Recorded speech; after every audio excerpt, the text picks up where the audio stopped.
início a nossa terceira mesa do terceiro dia do 4º Coerem, Congresso Internacional de Resistência Maracanã, aqui na aldeia pluriétnica indígena Maracanã. Teremos a mesa Saberes da Terra, uma universidade pluriétnica e descolonizadora, com a mediadora Ana Cristina Cariri, que ela vai apresentar as pessoas que estão na mesa, com as suas respectivas mini-biografias.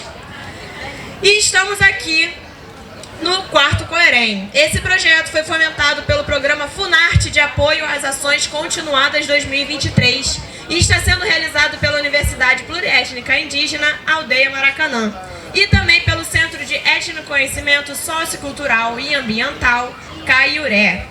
Com o apoio do coletivo Transfluências de Saberes, da UFRJ, Voz das Comunidades, F20, Etnias do Porto, Cato Filmes, Eleve Produções, Cozinha Solidária, Coletivo Indígena da Arquitetura da UFRJ, Najup UFRJ e Jaiuizi Pecoé. Temos muitos apoiadores. Palmas para os nossos apoiadores, por favor. Palmas para a galera da cozinha, que como sempre está fortalecendo todo mundo. Palmas para todo mundo da produção. E agora com vocês, Ana Cristina Cariri vai dar direcionamento à nossa próxima mesa. Boa tarde a todos, a todas, a todos. Kangi Keretu.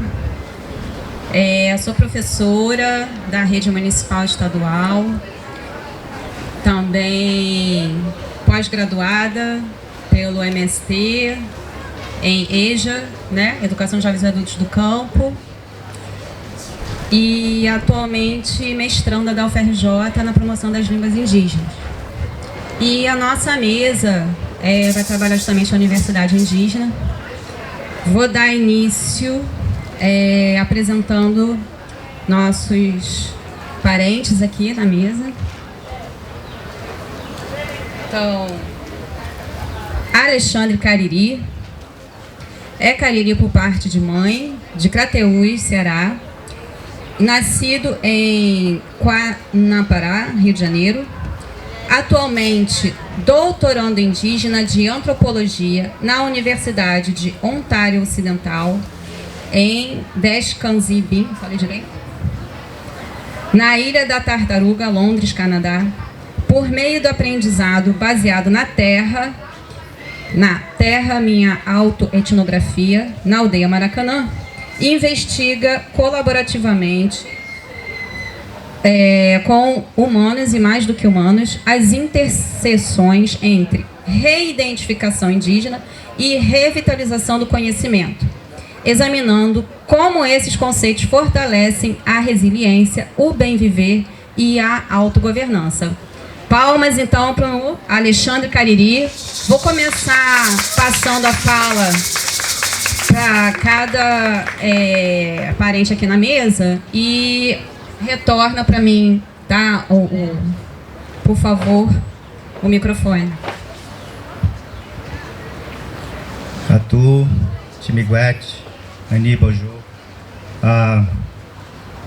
Primeiro agradecer o pé de Janipapo, da aldeia, pé de Urucum, a Figueira, né, Urutau?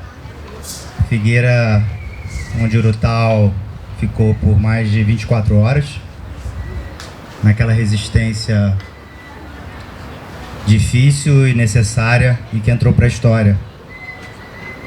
A Figueira, quem sabe, um dia vai receber o seu nome, né, Urutau?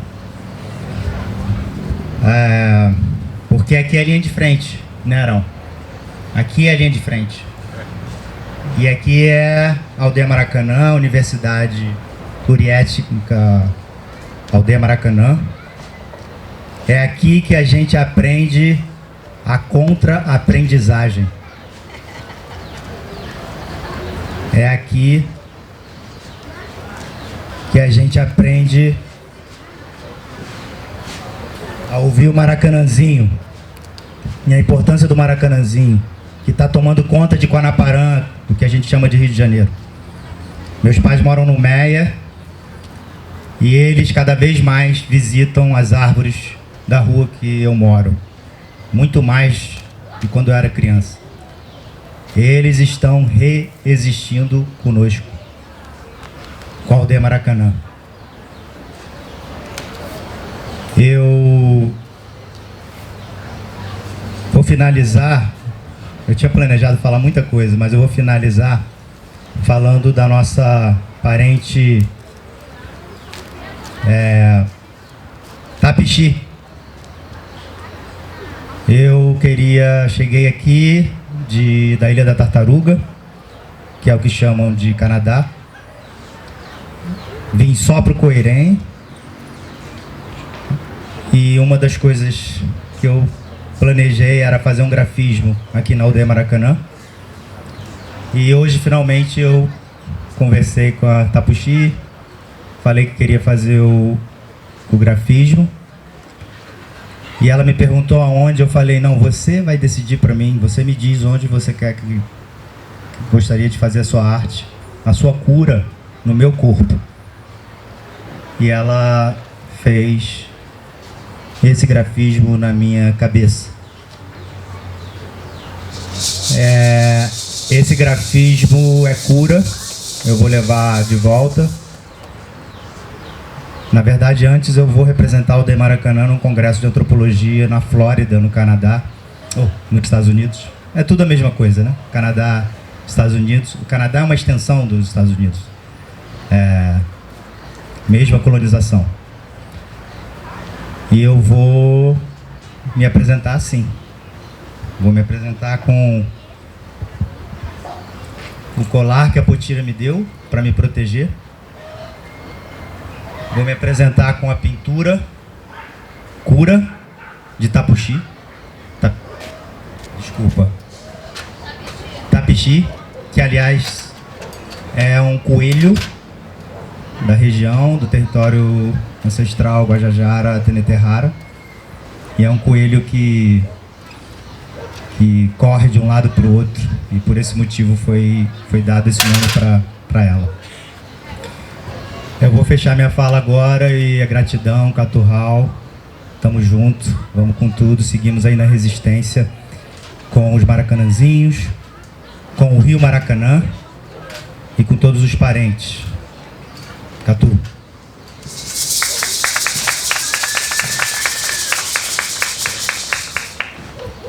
Obrigada, Ina Piquet, parentes. Vou passar para Dário Jurema. Dário Jurema é ator, guia de turismo e é apicultor. Indígena da etnia Ticuru, é integrante da Universidade Indígena Aldeia Maracanã, formado em História pela UF. Também atua como educador, usando o turismo de base comunitária como ferramenta para levar os temas da etnicidade, história e ecologia para as escolas e comunidades. Também sou guia de turismo. Boa tarde, pessoal. Como foi falado aqui, meu nome é Dário Jurema, sou da etnia Chucuru e trabalho também na área, quanto educador, na área do turismo, né? Não só, eu sou um guia de turismo que me considero um educador, né? Porque eu trabalho nessa vertente, né? Tanto no turismo pedagógico, de fato, como também no turismo, qualquer turismo, né? Você é o guia, como guia você implementa aquilo que você quer como roteiro, como linha de abordagem, né, dos espaços que você está percorrendo. E aqui na Universidade Indígena, né, nós desenvolvemos aqui um projeto que passa muito por isso, né? Ontem a gente teve uma mesa com o mesmo nome que esse aqui de hoje, né, do qual eu participei também, e aí eu falei que ia fazer uma abordagem diferente, né? Eu falei mais da questão da terra, da sabedoria que a gente obtém da terra, da mãe natureza, como nossa principal professora, né, para além de nós mesmos, enquanto seres humanos, né, que dotados de sabedoria também, e que temos nossos professores também humanos, mas que a natureza é a grande professora, né? Então eu falei muito sobre isso, e hoje eu queria entrar mais na vertente mais prática, né, do que é essa universidade, que a gente pensa, né, que a gente pratica, que a gente executa, né, no nosso dia a dia, porque o dia a dia é a chave desse processo de conhecimento, né? Eu perguntei ontem aqui para o pessoal, quando vocês pensam em educação, que imagem vem na cabeça? Alguém respondeu como eu queria, é um prédio. Que eu perguntei, a escola, né, a universidade, não é isso? É isso. E na verdade vai muito para além disso, né? Às vezes você pode também dar uma confinadinha para explicar um pouquinho melhor, para a pessoa entender, porque às vezes o pensamento ultra-racionalista ele limita um pouco a gente entender as coisas que vão para além da dita razão, que também é razão, mas a razão que a gente tem de ocidental, europeia da coisa é uma razão, essa coisa mais eu vejo, eu acredito, né? Se não está no meu microscópio, eu não acredito. Se as minhas contas matemáticas não vêm como possível, não existe, né? A pirâmide foi, então, o extraterrestre que fez ali, não foi um parente lá, mexica, quechua que fez, não, foi quem fez, foi sei lá quem foi. O extraterrestre, Papai Noel, qualquer um, menos a gente, né? Porque a gente tem um conhecimento que eles não entendem. E aí, quando a gente fala de universidade, nesse contexto, né, desse conhecimento que vai para além das escolas, para além das cadeiras, dos livros, do quadro negro, né, é um saber que realmente se constrói no dia a dia, na vivência da natureza, da mãe natureza. Né? E aí quando a gente fala universidade, né, a gente pensa na universidade mesmo, que a gente conhece. E na verdade qualquer aldeia, na verdade a nossa ideia, ela, ao mesmo tempo que ela é utilíssima, ela é inútil também, do ponto de vista, porque qualquer aldeia é uma universidade. Não precisa de a gente declarar uma universidade para que exista uma universidade indígena. Toda aldeia é uma universidade indígena, porque os parentes aprendem assim, né? Mas claro que a gente também, no contexto urbano, a gente aprende, vai para a escola também, e qualquer um também na aldeia pode ir para a escola. Mas a forma ancestral de aprendizado é essa, é o dia a dia, é com o pai, com a mãe, com os parentes, aprendendo a fazer as coisas que são úteis para a vida, né? Que a gente, quando vai para a universidade também, em tese, é isso também, a gente tem que servir para a vida. Por mais que muitas vezes não sirva nem para lá dentro mesmo, para as conversas que tem lá dentro, né? Mas essa seria a ideia, né? E aí que eu trago a questão de que a universidade indígena realmente não tem essa função e não tem que ser algo para substituir a universidade do branco, do homem, né? Dessa sociedade envolvente, que a gente luta para também estar, que é importante que a gente esteja também lá para disputar espaço, né? Mas não, então a gente não está querendo criar a universidade para disputar o espaço físico, não. A gente quer disputar o espaço também físico, mas principalmente o espaço do pensamento, né? Poder ter um espaço onde a gente possa refletir com mais liberdade, para poder levar para lá, inclusive, a nossa visão de maneira mais elaborada, mais discutida, mais construída por nós mesmos, sem ter que depender das amarras que aquele espaço traz para a gente, que impede a gente desenvolver um trabalho minimamente, né? Porque tem orientador, tem não sei quem, aí cada um quer puxar a brasa para sua sardinha, né? E a gente nunca é a nossa sardinha, né?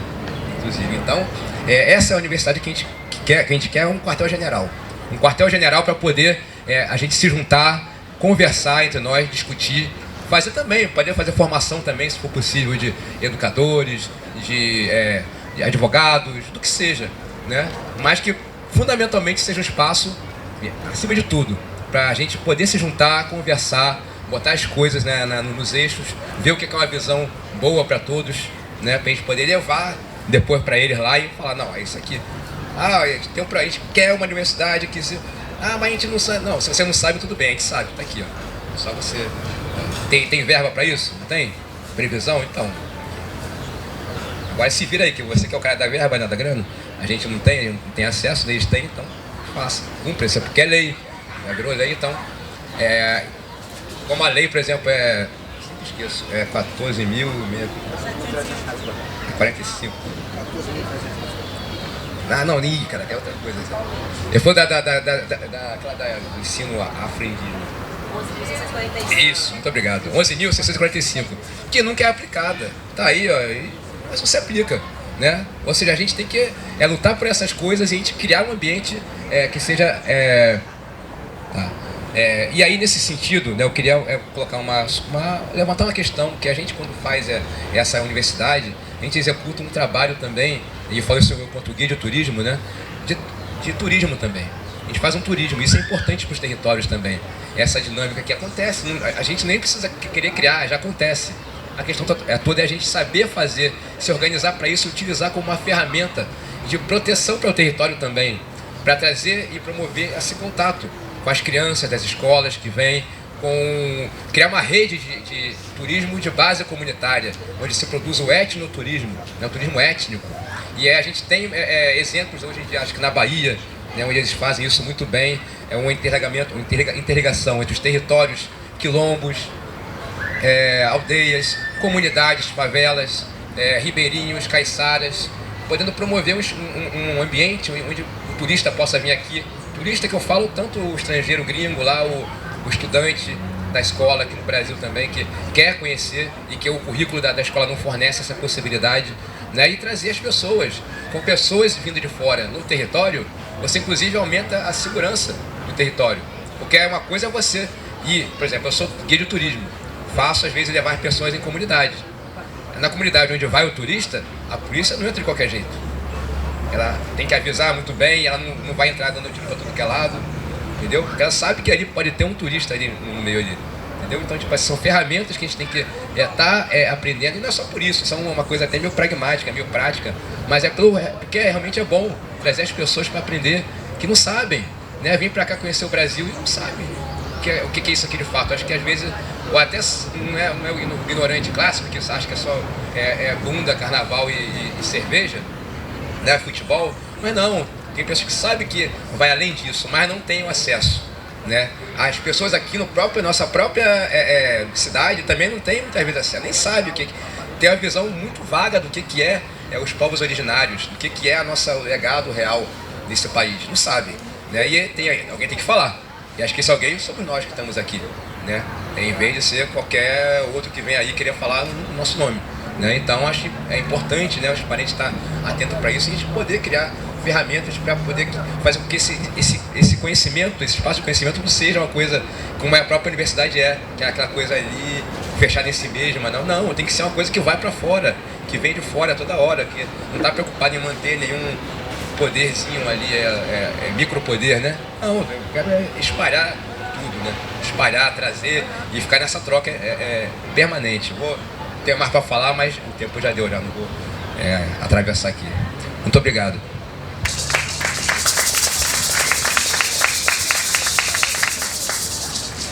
É isso aí, TBC. Vamos então ouvir agora a Martinha Mendonça Guajajara. Martinha é professora, pesquisadora, ativista, mãe, doutoranda em educação na FEUF, diretora na Escola Municipal Indígena Guarani Parapotã, Nheja, integrante da coordenação do Fórum Nacional de Educação Escolar Indígena da Regional Sudeste e mestranda, né? Doutoranda com a pesquisa, eu vou deixar você falar. Palmas para Martinha. Nem precisava essa apresentação toda. Zanekaru, Nhade, Carudio. Eu sou Martinha, sou Guajajara. Eu acho que aqui nos interessa falar sobre esse processo da universidade indígena, esta universidade indígena pluriétnica que é a Maracanã. Interessa falar que hoje, diante de tantos ataques que a gente vem sofrendo, eu tenho uma visão menos pessimista que a maioria dos meus parentes sobre o movimento indígena. Acredito que hoje nós estamos nos fortalecendo e cada vez mais ampliando o leque de aliados, né, que estão do nosso lado, que estão compreendendo a nossa luta, que estão junto com a gente, né, fortalecendo os vários espaços, porque as nossas lutas elas não é uma única luta, são lutas diversas, de pontos de vistas diversos, de territórios pluridiversos, né, que a gente hoje consegue mostrar para o mundo o que é a pluridiversidade dos povos indígenas no Brasil. Como professora, especialmente nas aldeias de Maricá, onde tem 2 aldeias Guarani-Bugá, da qual eu venho trabalhando, né, já há 5 anos, 6 anos, as nossas lutas, inclusive, de povos que estão no centro, como o caso da aldeia Maracanã, povos que estão aqui do lado na região metropolitana, os povos da região da Costa Verde, que também são invisibilizados. Então, eu acho que hoje, saber que tem os parentes de Paraty, vem os parentes Guarani Kaiowá, de todo o Brasil, que hoje se concentram com ônibus diversos do meu povo Guajajara, vindo do Maranhão, mostra que nós estamos fortalecidos. Não é diferente do processo de colonização do início. Eu sempre falo que o processo de colonização ele está em curso, né? Pensar a decolonização é algo que veio muito da Universidade dos Brancos, né? Nesse discurso, mas a gente sempre esteve na contracolonialidade, porque se a gente existe depois de mais de 525 anos, é porque nós estivemos o tempo inteiro resistindo. Nesse momento, né, no Brasil, onde nós, do ponto de vista de reparação histórica, pela primeira vez temos o Ministério dos Povos Indígenas, pela primeira vez temos presidente dos fóruns, de fóruns como a FUNAI, por exemplo, né, da Fundação Nacional dos Povos Indígenas. Também nós temos contradições, porque afinal de contas, como diferente de como essa sociedade nos olhou e construiu, nós somos pessoas. E por sermos pessoas, temos nossas contradições. E por estarmos em diferentes territórios e espaços, também nós temos tensões e conflitos que a gente precisa lidar. Então hoje, né, como professora na educação escolar indígena, estou diretora, porque nós lutamos inclusive para que todos os nossos povos, dentro dos seus territórios, seja no povo Guarani, sejam os professores concursados Guarani, os diretores Guarani, as cozinheiras Guarani, dentro do nosso território Guajajara, que sejam o nosso povo, os diretores, os gestores. E é nesse caminho que a Universidade Indígena, que foi juridicamente, né, organizada, agora não por vontade simplesmente de um poder público, mas por lutas históricas dos nossos povos. E aqui eu ia começar saudando, me atrapalhei na apresentação, mas queria saudar as guardiãs, em nome de Maíra Guajajara, Maia Perla e a Ilvizá, que estão aqui como guardiãs segurança dessa universidade, né, que são duas lideranças indígenas jovens e que se colocam à frente nesse processo. Então, nesse lugar, hoje nós, pelas lutas dos nossos mais velhos, pelas lutas dos nossos mais novos, porque os mais novos estão também na linha de frente, pelas lutas dos nossos iguais, e especialmente as mulheres, nós estamos em todos os lugares disputando, né? E o GT da Universidade Indígena, que hoje está em âmbito federal sendo discutido, onde nós acabamos de sair de 18 processos de consulta, que foi um tensionamento do Movimento Nacional de Educação Escolar Indígena, que garantisse as consultas por território, por regiões. Nós estamos também, do ponto de vista da reparação histórica, buscando essa universidade indígena também, porque tem várias formas de universidade indígena.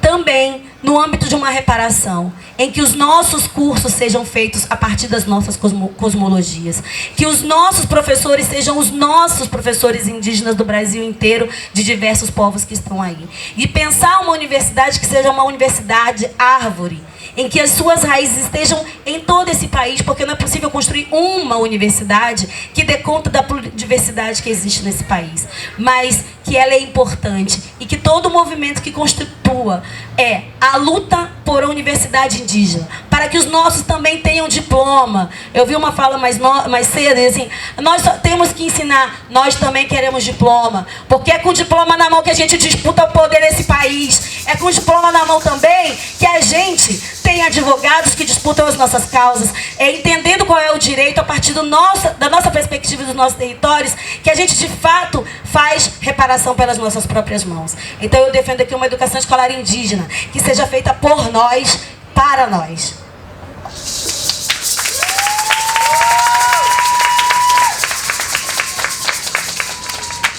E vou repassar agora a fala para Chai Surai.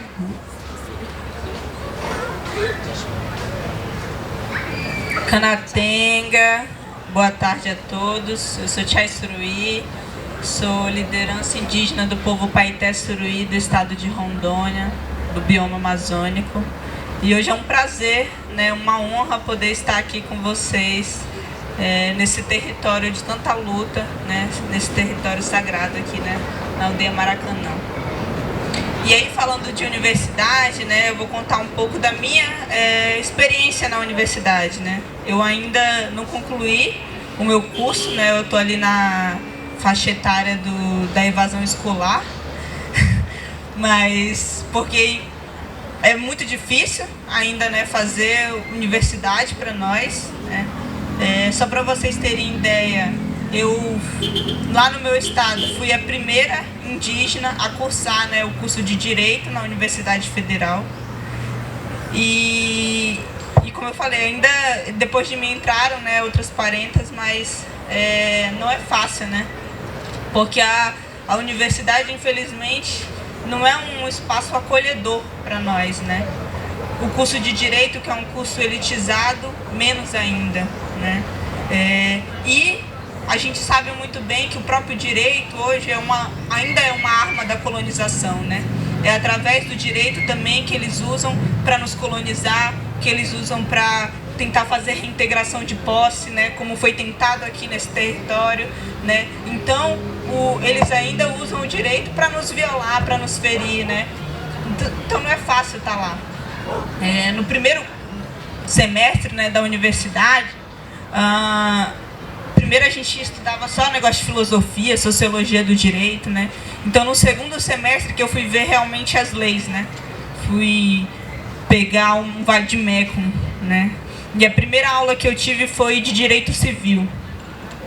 E quando a aula começou, né? Primeira vez que eu estava vendo direito, imagina, o professor já começou a falar várias coisas que os indígenas, né? Indígenas não, né? Que ele falava índio, né? Que índio era tudo bêbado, né?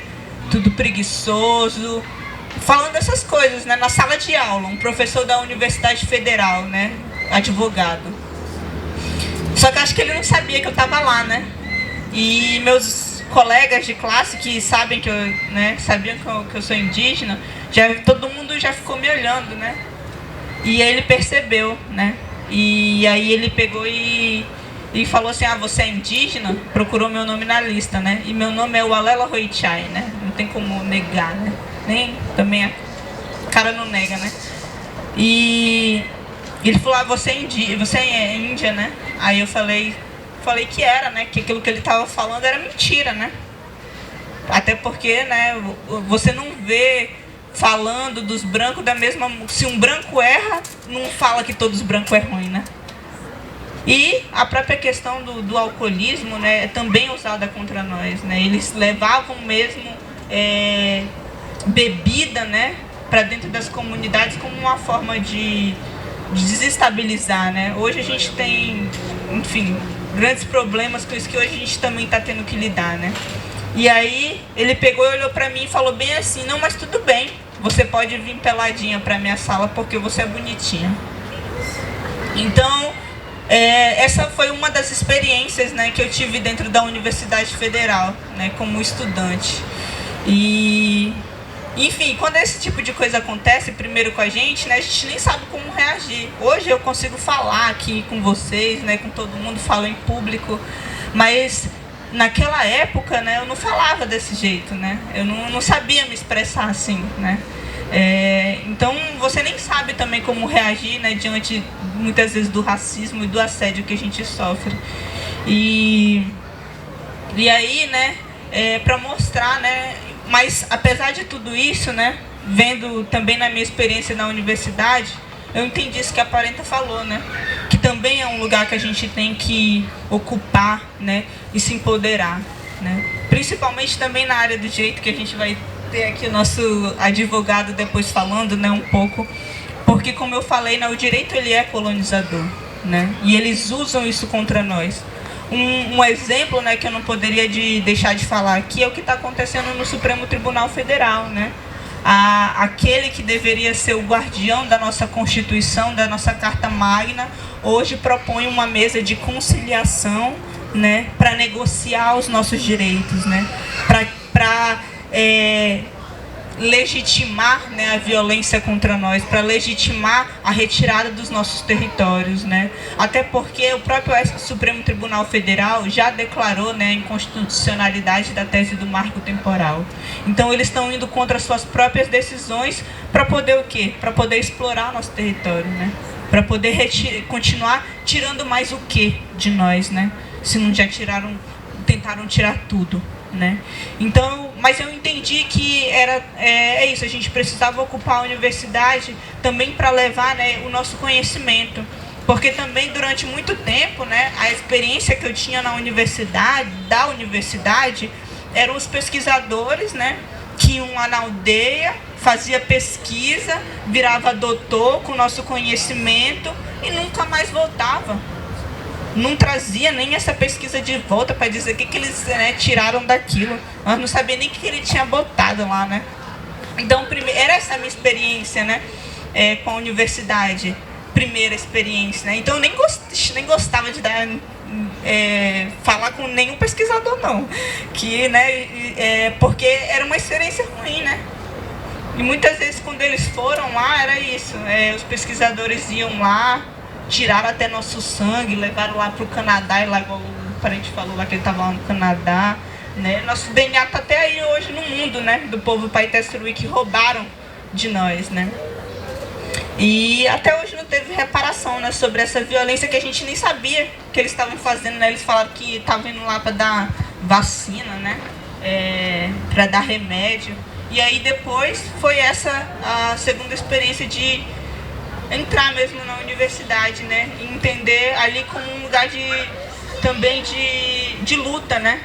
Porque isso, muitas vezes tive que debater mesmo com os professores, né? Porque o nosso direito é originário. Mas esse direito originário, esse saber originário, não é válido dentro da universidade, né? Só é válido quando alguém vai lá, né? Um branco vai lá, pega, transforma aquilo numa tese e vira doutor. Mas não existe esse reconhecimento, né, para os nossos amões, para os nossos mais velhos, né, para os nossos labiais, nossas lideranças, né, desse conhecimento que é deles, na verdade, né, de cura, de tudo isso que os brancos têm, nós tem também, gente. Nós tem filosofia, nós tem química, né, como que faz os remédios, nós tem física, nós tem biologia, nós tem geografia, né, porque a mata, ela também tem seus endereços, né? Se o Iaraê, né, se o não indígena for andar no mato, ele se perde. Ele não consegue ver que aquela planta é medicinal, que aquela é para o espírito, né? Que aquela pode nos servir para nós, mas fortalece a própria floresta, fortalece os animais. Esse conhecimento, né, a universidade não tem. Quem tem somos nós, né? Então, só que, como foi dito, né, a gente também precisa ocupar esse lugar, né, porque, querendo ou não, até hoje, né, é ensinado dentro das escolas o que? É o índio, é ensinado, né, todas as formas preconceituosas do que é o indígena, né? Isso está sendo ensinado para as nossas crianças, né? Isso está sendo ensinado para as crianças dos Iaraê, né, dos Diruá, dos não indígenas. Então, não só, né, que mundo a gente está deixando para os nossos filhos, mas que filhos a gente está deixando para o nosso mundo, né? Será que os não indígenas pensam nisso, né? Que eles ensinem os filhos deles a respeitar os nossos filhos também, né? E essa batalha é feita também dentro da universidade, porque, como foi dito, só respeitam a gente quando tem o diploma na mão. Independente, né, de toda a luta, de toda a vida, de todo o conhecimento que foi passado, que a gente adquiriu, não. Você só é respeitado quando você tem o papel lá, né? E essa é uma coisa que a gente também está tentando mudar, né? E levar o nosso conhecimento para lá, né? Dizer que os povos indígenas sempre estiveram aqui, né? Que essa tese do marco temporal é uma tese genocida, né? Que o Brasil é terra indígena, né? Que a aldeia Maracanã é terra indígena, né? E que, enfim, que essa luta, né, é também de todos nós, né, gente? Esse espaço aqui está sofrendo uma pressão pelo próprio estado do Rio de Janeiro e por essa justiça, né? Justiça para quem, né? Então, e que a gente precisa todo mundo estar unido, né, para resistir junto com eles aqui, né? Porque é isso, antes, né, antes de qualquer um chegar aqui, nós já estávamos aqui, né? Então não foi a cidade que chegou na aldeia, né? A aldeia sempre esteve aqui. Na verdade, essas cidades são aldeias mortas, né? Quantas cidades têm nomes indígenas, né? Acho que, não sei qual parente falou, não sei se foi aqui, mas, enfim, falou, ó, eu nasci nessa cidade que tem nome indígena, várias de povos que sofreram um genocídio. Então, a gente precisa, né, trazer o nosso conhecimento, né? Que é muito além, como o parente falou aqui, né? A universidade para nós, a educação para nós é o próprio território, é a coletividade, né? É a vivência que a gente faz todo dia, né? Com os nossos mais velhos, com as nossas mulheres, com as nossas crianças. Então, que a universidade seja também esse espaço que a gente ocupe, mas para vocês, né, parentes, que a gente nunca deixe, né, que a universidade seja um espaço onde a gente leve o pensamento indígena, mas nunca se deixe colonizar pelo pensamento deles, fortalecendo sempre aquilo que é do nosso modo de vida. É isso que a gente tem que fazer, inclusive dentro da universidade, né, fortalecer o nosso saber, né, e nunca deixar que, na verdade, o saber deles sobreponha ao nosso, né? Então, acho que já, né, deu meu tempo e é isso, e até, né? Tô feliz de estar aqui com vocês e que a gente possa cada vez mais fortalecer essa luta, né, de todos os territórios indígenas no Brasil, dos verdadeiros guardiões da floresta, né, de quem tem esse saber ancestral, né? Porque é isso, o futuro é ancestral, porque tem que passar pelo nosso conhecimento, senão não vai ter futuro, né? A gente já está sentindo isso. Então, Iateité, obrigada. Pedir desculpas, seu nome é Chay Surui.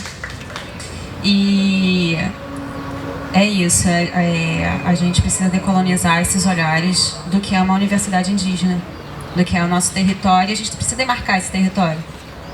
Esse território que não é um prédio, são os saberes, né? Vou passar para o Arão, você não está sozinha, estamos nessa luta. Arão da Providência Araújo Filho é advogado com mais de 40 anos de atuação, especializado em direitos indígenas e advogado da aldeia Maracanã. Palmas para Arão.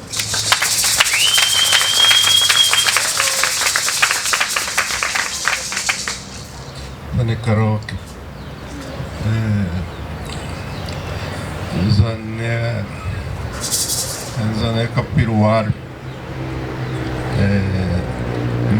Maracauara, Zané Corrente, era uma providência, né? E, bom, quando eu chego assim num ambiente do tipo da aldeia Maracanã, eu acho que nós todos estamos pensando nesse momento a mesma coisa. Eu consigo ler o pensamento de todos aqui, sabe, professor Utal? E todos estão aqui pensando o seguinte, e duvido que não esteja pensando isso: como solucionar este conflito? Como acabar com essa perseguição? Né? Esse é o pensamento de todos nós aqui, né? Aí, adivinhei o pensamento dele aqui. E, então eu penso aqui, como universidade, que eu sou um aprendiz. Aqui, ontem eu tive uma lição que eu nunca tive todos esses meus anos de estudo. Eu nunca tive um aprendizado daquele ontem, sabe, professor Tal? Mais de 1.500 pessoas aqui fora que não conseguiram entrar na aldeia Maracanã por conta do espaço pequeno, né, e que eles vieram se solidarizar ao Coerém e na defesa desse território. Qual é o curso que tem uma prática dessa, uma aplicação dessa do curso do ramo do conhecimento humano, né? Aqui nós temos vários privilégios. Nós temos o privilégio do Chibel, sabe, professor? Está em primeiro lugar. Culinária, alta tecnologia da culinária indígena. É. O Chibel não é qualquer pessoa que tem acesso, sabe, professor Tal? Não é. E aqui na aldeia Maracanã, o visitante que teve a oportunidade de comer o Chibel daqui do Guajajara, né, da farinha do Guajajara, é um aprendizado também que nós estamos fazendo aqui. Então nós estamos no curso de pluriétnico aplicado, né? É direito aplicado, filosofia aplicada, até a psiquiatria, a professora, antropologia, sociologia, nesse momento aqui, arquitetura, engenharia, né? Então nós estamos num campo de aplicação dos conhecimentos humanos. Eu estava falando com aquele botafoguense ali, o professor Wallace, né? e o professor Rodolfo lá, a professora Mariana também, né?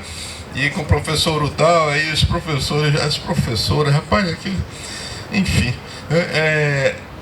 Eu estava conversando exatamente como resolver logo esse conflito. Eu pensando aqui como advogado, eu preciso de papel para levar para o juiz, o mais rápido possível, porque nós estamos naquela comissão de mediação de conflitos. Estava lá conversando com o Dr. Frank também, o advogado, né, Guajajara, para como a gente... Então, quer dizer, esse momento aqui, nós temos que aproveitar esse momento e tirar logo o documento, um papel, para eu levar lá para aquela comissão e resolver essa situação. Porque, como o professor Lutal estava falando outro dia, aqui uma hora vem um juiz, dois, outra hora aparece 3, 4, depois apareceram 5 naquele dia, não foi, professor? e uma ordem com uma ordem de despejo também, né? Com uma ordem de emissão de posse, né? Enfim, e estamos sob essa ordem de emissão de posse, porque, como o professor Glutal conversou, o juiz, ao suspender por conta dessa comissão de mediação, disse o quê? Como é que estava desse? Por hora. Pois é, está suspenso a remoção por hora. Né? Então, quer dizer, nós estamos sob essa ameaça, né, de uma decisão judicial que, pelo que está ali determinado, está escrito, será feito um cumprimento pior do que de 2013. Está escrito isso lá. Use a força, arrombamento, o golpe, o choque, use Está escrito isso ou não está? Cumpra-se. Mas cumpra-se. E cumpra-se. Então essa é a decisão que está constando lá no mandado de emissão de posse para o Estado do Rio de Janeiro. Então, quer dizer, e outro dia me perguntaram assim, mas doutor Arão, qual é o parecer que o senhor dá nesse processo aí? Eu falei, olha, esses anos todos de advocacia, sabe, futura colega, né? Não, mas eu já posso pegar seus préstimos aí para te dar uma tarefa logo aí, tá? Então, doutor Arão, qual o parecer que você dá? O que vai acontecer? Olha, todos os meus processos eu conseguia dar um laudo, um parecer, dizer o que poderia acontecer ou não no processo. E eu sou capaz de dizer, inclusive, qual será a decisão, a sentença. Por conta da prática ali, do dia a dia, desses anos todos na militância e tal.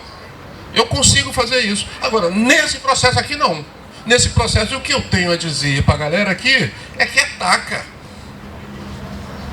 A única coisa que eu posso dizer que é certo é que vão apanhar. Essa é o que eu consigo visualizar por tudo que consta ali, por todas as questões em que nós estamos atravessando, assim, um momento muito que os planetas parece que estão se alinhando. Esse pessoal gosta de dizer, parece que tem um alinhamento assim dos planetas.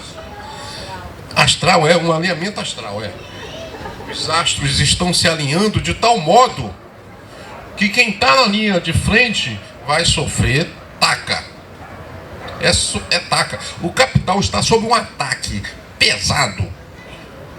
principalmente na questão dos direitos indígenas, sabe, companheiro? Nós somos a principal vítima. A principal vítima são os indígenas, tá, professor? Então, esse é o momento. Então, o que nós podemos fazer aqui? Aí estava conversando com a galera da academia, isso aqui é uma conferência internacional. Então nós podemos aqui... Ontem nós perdemos uma oportunidade porque veio o secretário da ministra do MPI. Ora, esse imóvel aqui, segundo o Dr. Franklin ali, que ainda está em nome do Estado do Rio de Janeiro, mas tem 8 indisponibilidades, 8 penhoras no registro de imóveis. Ou seja, penhoras feitas em nome da Conab. A Conab, Ministério da Agricultura, Governo Federal. Né? Então, em que pese ter uma certidão, ou então uma cessão, promessa de compra e venda feita na época do governo Cabral, se eu não me engano, ainda, né, em 2012, é uma promessa de compra e venda, mas não houve o pagamento, então nós temos aí essas penhoras que foram feitas posteriormente para garantia de créditos trabalhistas do Sindicato dos Servidores da Conab. Então, que inclusive eu estava até falando para o professor Utal, e aí falando também para o Dr. Frank, 8 indisponibilidades.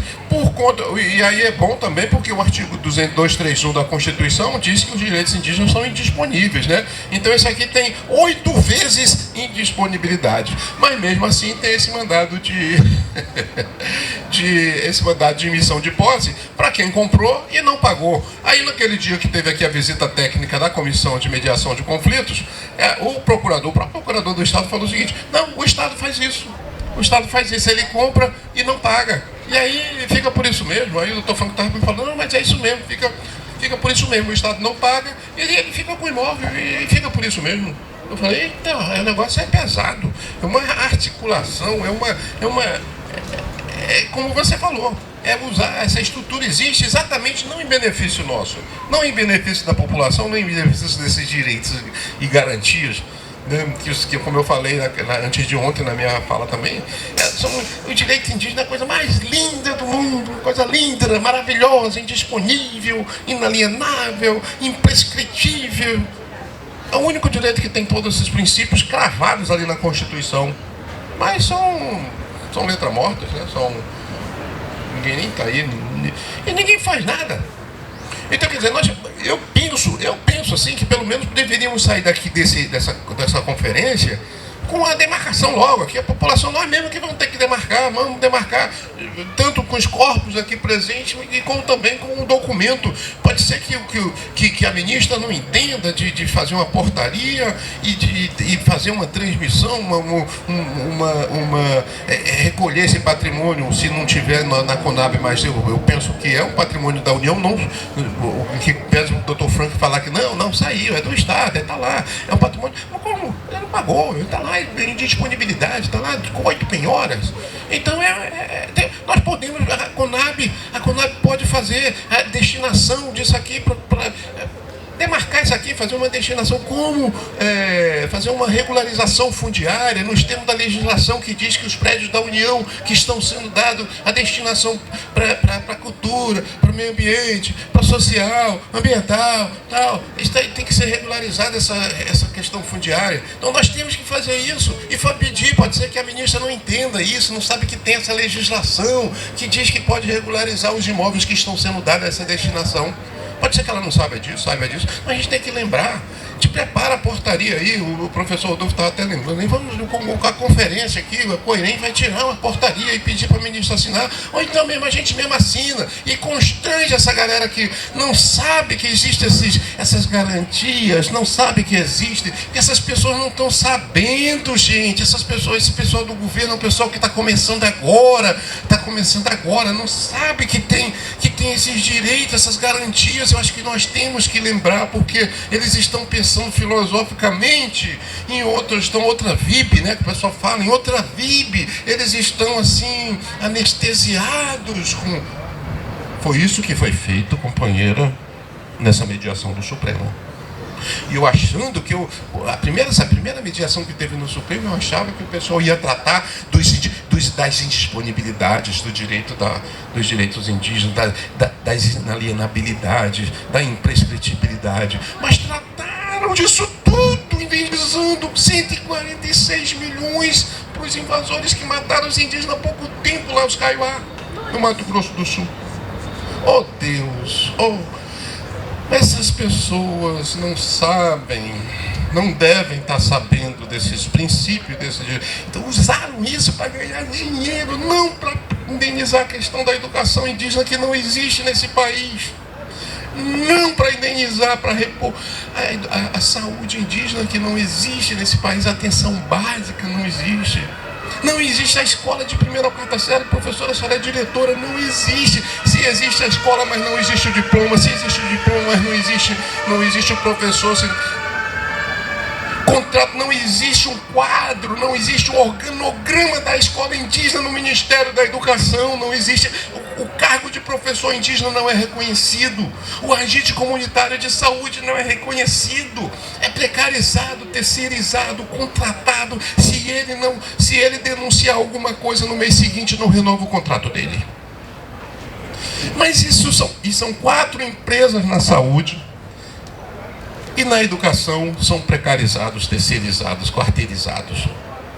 Então, gente, a gente tem que entender, são irmãos que estão lá no governo, que eles estão assim, perdidos. Eles não estão sabendo. Então nós temos que orientar aqui uma universidade. Aqui no tribunal, esses juízes todos que estão aqui, eles podem acumular 3 cargos públicos. Eles acumulam o cargo de juiz, acumula o cargo de professor na UERJ, na UF, na UFRJ, na Unirio, e acumula outro cargo no professor privado, particular, na PUC, na Estácio, na Cândida Mendes, Quantos? Você tem cargo, você está com quantos cargos? Então, gente, essa galera, a gente tem que ajudar a entender, porque eles estão envolvidos com outras tarefas que, coitado, não consegue resolver. Então nós temos que sair daqui com uma resolução, com uma solução. Eu acho que nós temos que sentar, preparar a portaria aqui, né? Tem que aproveitar, porque eu acho que tem uma servidora do antigo SPI aqui, tem uma servidora do antigo SPI, tem uma servidora da FUNAI, tem um pessoal também, tem uns servidores aqui da FUNARTE, tem servidor do Estado que é o PITA, tem um PITA que é o servidor do Estado que pode assinar também, e já faz isso, entrega lá na comissão de mediação. Entrega na comissão de mediação, entrega para esses juízes e prepara uma portaria para a ministra assinar também. Se ela não quiser assinar, bota todos os apoiadores da Aldeia Maracanã no Facebook, no Instagram, bota lá para todos assinarem e encaminhar para o governo, para ver se resolve, para ver se amolece o coração deles, assim, e que ela assine, porque o pessoal lá do Tecorral falou que a gente vai ter que ter essa prática. Aliás, já deveria ter essa prática também, que chegou aqui, já pega a mão, porque talvez eles não consigam, mas pega a mão deles e assina no lugar. Pode pegar e assinar mesmo, porque pode, né? Porque às vezes tem dificuldade, por conta dos pensamentos antropológicos, filosóficos que dominam essa galera, aí tem que pegar a mão e assinar. Então pegar a tua mão da tua tia, Boni, vai lá, assina, ela não tá sabendo, ela treme muito, ela não consegue, então você tem que controlar a mão dela, as mulheres, né? Os homens eu ia pegar ali, mas não deixaram ali, porque veio o negócio do MPI aqui antes de ontem, eu falei, não, você só vai sair daqui quando assinar a demarcação aqui da área, assinar aqui eu falei até em sessão de direito, que pode ser feita uma sessão, qualquer servidor federal pode fazer uma sessão de direito aqui da CONAB para a comunidade indígena, pode fazer uma sessão de direito, é possível. Uma sessão de direito com base na lei de regularização fundiária dos imóveis da União que estão sendo dados a destinação para essas atividades fins que estão sendo feitas aqui. Isso aí é simples, eu acho que um papel de pão aí, você faz isso, gente, por favor. Então é essa orientação que eu tenho que passar para vocês, é isso que eu tenho que dizer aqui, eu penso, né?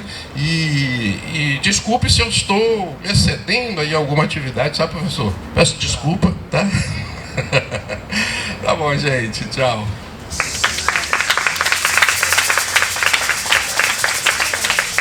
É difícil a gente cortar a fala quando as falas são tão potentes, né? E a gente necessita ter essas falas aqui. E é por isso que fica difícil. O doutor Arão aqui colocando, inclusive, propostas para a gente seguir adiante. Então, a gente precisa demarcar território, a gente precisa tocar adiante. Todas essas ações e essas práticas são necessárias. Então, fica difícil a gente cortar essas falas que são tão necessárias para a gente ouvir. Eu vou passar, então, para o nosso cacique, professor Utal Guajajara, né? O Utal Guajajara, que é resistente de todos os despejos que foram aqui feitos, né? Foram 4 despejos, né? Mais 5. O Utal Guajajara é um dos grandes líderes no movimento pelos direitos indígenas na cidade do Rio de Janeiro. Nascido e criado em Aldeia Guajajara, de Barra da Corda, no Maranhão, em 2006, ele participou do grupo de indígenas de várias etnias que fundou a Aldeia Maracanã. Urutal foi pesquisador de linguística do Museu Nacional da UFRJ e professor de língua e cultura indígena na FAETEC e ZERJ. Em 93, fundou o Centro de Etnoconhecimento Sociocultural e Ambiental Caiuré, o CESAC, em Tomás Coelho. Vai ser meu orientador no mestrado em línguas indígenas. Palmas para o Urutal.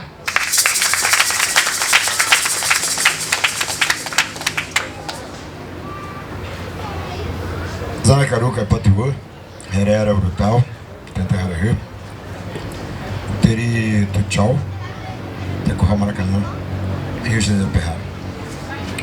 Herorioté, Assé, Udimorral, Assé Universidade Indígena, Tecorral Maracanã Perrado, 64, Correia Rio, Ipocu, Genipapo das Vieiras, Barra do Corda, Marão Penum.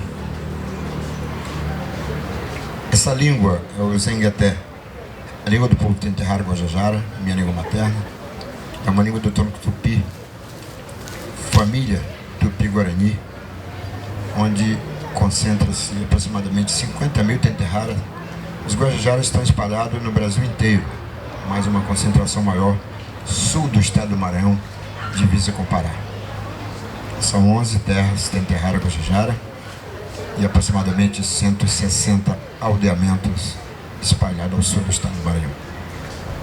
E uma grande concentração aqui na Aldeia Maracanã. Depois de ouvir Alexandre, o Dário, a Martinha, a Suruí, a filha do grande Suruí, né? Almir Suruí, uma jovem liderança, doutor Arão. Gente, eu acho que eu não tenho mais nada para falar, né? Depois de ouvir essas grandes lideranças aqui. Mas nós estamos no imóvel que ele arremete à época do Império, à época da colonização. Então aqui passou a filha do Pedro II, da família real, a Leopoldina. E o companheiro dela, um certo Candidã, o Duque de Saxe, ele fez uma doação. Ele fez uma doação ad eterno. Ad eterno. E essa doação, esse documento não fala de indígenas, mas ele fala na sua doação que é doado para pesquisas de sementes e tubérculos e os seus domesticadores. Nesse momento ele estava falando nesse documento de quem domesticou a batata, de quem domesticou muito antes da colonização a mandioca, Zanemane Oca. Quem domesticou o Monoí, o Munubim? Quem domesticou o Gigilim? Quem domesticou os Cará? E quem domesticou dezenas e dezenas, muito antes da colonização, de tubérculos e sementes? Então, pensando já lá, primeira vez eu vim para o Rio de Janeiro, convite para participar do ECO 92, participamos. Ali encontrei grandes lideranças. Muitas já se foram. Mas eu conheci Raoni, eu conheci Megaron, conheci o Álvaro Tucano, Marcos Terena, diversas outras lideranças. Algumas já se foram, outras resistem ainda. E ali a gente começou a discutir. Pela primeira vez no mundo, sentiram necessidade de consultar e convidar os povos originários para discutir o clima no mundo. Era ali a cúpula dos povos, Eco 92. E nós estávamos ali. Foi montada uma aldeia, algumas ocas, lá em Jacarepaguá, na colônia Juliano Moreira também, dividindo com o aterro do Flamengo. E a partir daí começa-se a falar em indígenas pela primeira vez no Rio de Janeiro. Conversava com alguns professores, vários. Os professores, eu recorri aos professores porque era quem tinha que lidar diretamente com estudantes das comunidades indígenas e era quem que pesquisava. Os professores, não tem aldeamento no Rio de Janeiro. Eu falei, tem. Já existe Bracuí, já existe Itati, já existe Araponga, já existem os aldeamentos na cidade do Rio de Janeiro, no sul do Rio de Janeiro. Então era espanto, era um grande espanto. A população do Rio de Janeiro não sabia que tinha aldeamentos aqui no estado do Rio de Janeiro. Então já existia a aldeia Sapucaí. O velho Miguel já era cacique lá de Itati, Paraty-Mirim. O velho João já era cacique lá de Bracuí. Então a gente já convivia com esses parentes aqui no sul do estado do Rio de Janeiro. Mas era um espanto, porque onde eu chegava as pessoas não existe aí aldeamento, não existe indígena no Rio de Janeiro. Então começa a discutir o movimento indígena nacional, o movimento indígena no Rio de Janeiro. E começa-se também a pensar nessa forma de ensinamento, num espaço que abrigasse, que fosse nosso, que a gente já tinha conhecimento do Museu do Índio Botafogo, Rua das Palmeiras 55. Mas não era um espaço para nós, principalmente nesse contexto urbano. Não era, tinha coisa muito bonita, tinha foto, retrato, tudo muito colorido, cinema, foto, mas não tínhamos nós lá. Nós não estávamos lá, não cabia indígenas naquele museu. Então pensamos em um espaço que fosse nosso. Algumas pessoas reunidas ali no espaço, até que o nosso saudoso aqui, advogado, nos convidou uma vez, um restaurante que tem no centro da cidade chamado Boi na Praça. Aí a gente ia para lá, churrasquinho, e começava a conversar sobre... Também tem umas coisas, né? É bem ali em frente ao metrô da Cinelândia. Era um cearense indígena que assava um churrasquinho, o pessoal chamava de Boi na Praça, naquela praça assim, né?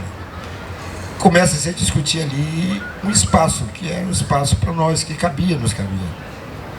Algumas reuniões de Tomás Coelho, no CESAC, e aí, pela primeira vez, início já dos anos 2000, começamos a ver e observar esse espaço.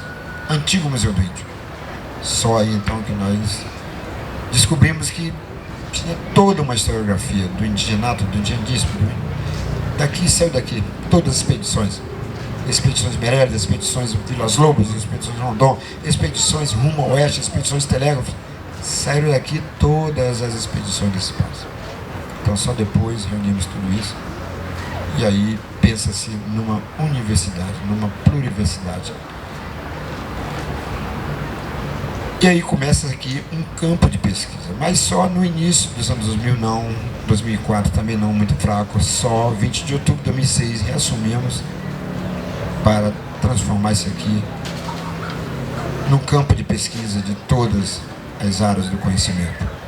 Então por aqui passavam antropólogos, biólogos, engenheiros, pessoal da área do direito. Mesmo assim o Estado do Rio de Janeiro não reconhecia, não reconhece até agora, e de uma forma muito truculenta nos tiraram daqui no final de 2013. Um jovem me perguntou: Urutau, por que vocês comentam e falam sobre a universidade? Eu falei: você sabe quantas universidades indígenas tem por aqui? Ele: não. Eu também não sei, porque simplesmente não tem universidade indígena aqui. E as universidades, quando foi criado? Aí as pessoas passaram a pesquisar quando todos, tem muitos pesquisadores aqui. Mas quando foi feita a primeira universidade no Brasil? Perguntei para esse jovem. E aí ele teve que pesquisar. Difícil é saber quando e por que foi criada a primeira universidade aqui no Brasil. Num certo país que tinha um rei, a Bélgica, vinha ao Brasil, por volta de 1920 por aí. E esses países desenvolvidos só iam em países que tivessem universidades, que tinham que ser convidados por universidades. E aí começa-se a pensar pela primeira vez uma universidade aqui no Brasil, uma universidade militar para abrigar um rei, o rei da Bélgica. Não era uma universidade nem para ensinar não indígenas, e indígenas nem pensar. Mas o México, Venezuela, países latinos e sul-américa já discutiam há muitos anos as universidades indígenas. Aliás, em alguns países latino-americanos, as primeiras universidades registradas eram universidades indígenas. O México, segundo a pesquisa da professora Daniele, tem 12 universidades indígenas. Todas elas reconhecem a aldeia Maracanã. Nós pegamos a assinatura de 10 universidades indígenas do México e que vieram aqui e reconhecem a aldeia Maracanã enquanto universidade indígena. Só no final do ano passado, para início desse ano, o MEC, a caneta maior da educação no Brasil, começa a discutir a primeira universidade indígena no Brasil. A Martinha, pegando ponta de lança de frente aí, passou a participar das reuniões. Eu não tinha muito tempo de participar, porque tinha que ir para Brasília, Amazonas, outros estados. E aí, puxa, um minuto só. Caramba, assunto para mais de 2 semanas de assunto. Então, pela primeira vez, pensa-se em universidade indígena no Brasil. Eu pensei, bom, se a gente já discute universidade indígena há mais de 2 décadas, nós somos sim uma universidade indígena. E o MEC vai ter que reconhecer a aldeia Maracanã como universidade indígena. Mas não foi bem assim. Não foi bem assim. O MEC não reconhecia uma universidade autóctone, autônoma, indígena. E dessas 2 reuniões, resolveu-se que a universidade indígena seria baseada, o guarda-chuva dessas universidades, lá na UNB, Universidade Nacional de Brasília, onde está o Jesse Baniwa e outros indígenas, doutores em educação, doutores. Mas a aldeia Maracanã não foi reconhecida porque não é um território federal, não é uma universidade indígena. É uma universidade indígena, sim, porque nós queremos. Eu disse isso quando um jovem indígena, que está lá na Minha Casa Minha Vida, num debate lá, numa exposição no Museu de Arte do Rio Mar, disse: Urutau, você fala em universidade, mas o Estado do Rio de Janeiro não vai dar uma universidade para vocês. No máximo que o Estado vai dar é uma faculdade para vocês. Dos jovens, olha. É universidade indígena, sim. Nós não estamos pedindo nada para o Estado, não estamos pedindo nada para o governo federal. É uma universidade indígena porque nós queremos que seja uma universidade indígena. Ninguém está pedindo nada. A resistência não pede nada. Falei isso para a Joênia e para a Sônia, Antônio Guadalajara também. Quando estivemos em Brasília, aqui na ATL, em abril, na ATL Brasília, fui à ATL especificamente para conversar com o MEC. Tem uma parenta lá de frente na questão indígena, da educação indígena, Joselene Tuxá. Reunimos com Joênia também, mais uma vez, presidente da FUNAI. Reunimos com Sônia Boniguajara. E Joênia disse para vários indígenas que estavam ali, para mim principalmente, Urutau, a FUNAI não tem dinheiro, Urutau. Eu falei: presidenta, Joênia, a resistência não veio te pedir dinheiro, Joênia. Nós não queremos dinheiro, Joênia. A resistência não pede dinheiro, Joênia. Nós estamos aqui para pedir apoio para você defender aquele patrimônio do povo brasileiro, aquele patrimônio da União que é... Nós somos os guardiões daquele. Nós estamos pedindo apenas que apoio. Nós não viemos aqui pedir dinheiro para você. Você não pede dinheiro, pô. É isso, gente. Catural. Catural, Zé da Caruga, Potiúa. Olha que Caruga. Catural, Beaquérua. Cozanguérua. Catural, Surui. Anamoa. Catural, Tuxá. Caturral. Chucuru, Anamoa. Caturral. Cariri, Anamoa. Caturral. Tupinambá, Anamoa. Caturral. Potiguara, Anamoa. Esses povos estão aqui, essas populações representantes estão aqui na aldeia Maracanã e diversas outras. Nós contabilizamos ao longo do dia 15 até agora, gente, aproximadamente 100 etnias representantes passando pela aldeia Maracanã. Nós contabilizamos do dia 15 para cá aproximadamente 500 parentes indígenas aqui. Nunca no evento nós não temos estrutura nenhuma para receber tudo isso. Mas com apoio de muitos parentes, de muitos apoiadores, de muitos, idealizamos esse congresso, quarto Corema, Congresso Internacional Resistência Maracanã. Sem estrutura, gente, mas os parentes queriam vir. Ontem, numa forma assim, que eu não conseguia acreditar, vieram 150 parentes do Mato Grosso do Sul. A resistência, além de frente, aqueles parentes defendem suas terras com seus próprios corpos. Com seus próprios corpos são assassinados, como também os enterrados são assassinados, porque defendem seus territórios com seus próprios corpos. Nós não temos armas, nós só temos o Maracá e a nossa espiritualidade para defender nosso país. Muito obrigado ao Mbiá que estão por aqui, Mbiá Guarani, obrigado aos Paitê Suruí de frente. Antes dos parentes Mbiá voltarem, só Mata Verde Bonita e Céu Azul, nós vamos fazer um canto aqui, convidar os parentes para fazer um canto aqui, e vocês vão conhecer um pouco do Tchondaro, do Mbiá Guarani e de outros povos que quiserem se apresentar. Acho que nós temos tempo, não temos não? Cortaram minha fala, o meu tempo eu vou doar para fazer a apresentação, pronto. Não tem mais tempo não? Não, para eles fazer só um clipe já. Só chama, Zé. Mbiá! É Ju, parente Mbiá, o parente chama Ju. Os terceiros vão dizer Zurete, parente, Zeri, Zuri. Os parentes Ju. Mbiá agora.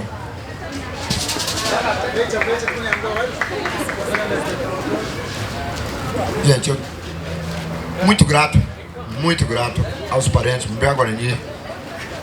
É uma grande luta também ali na região oceânica, em Maricá. Os parentes estão ali, e ali tem o capital pesado espanhol, no resort, capital espanhol pesado, o tempo todo querendo tirar os parentes ali, mas é a resistência Mbiá naquela região oceânica de Maricá.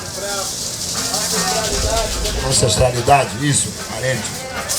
Vamos ouvir um pouco do Tchondaro Mbiá Guarani.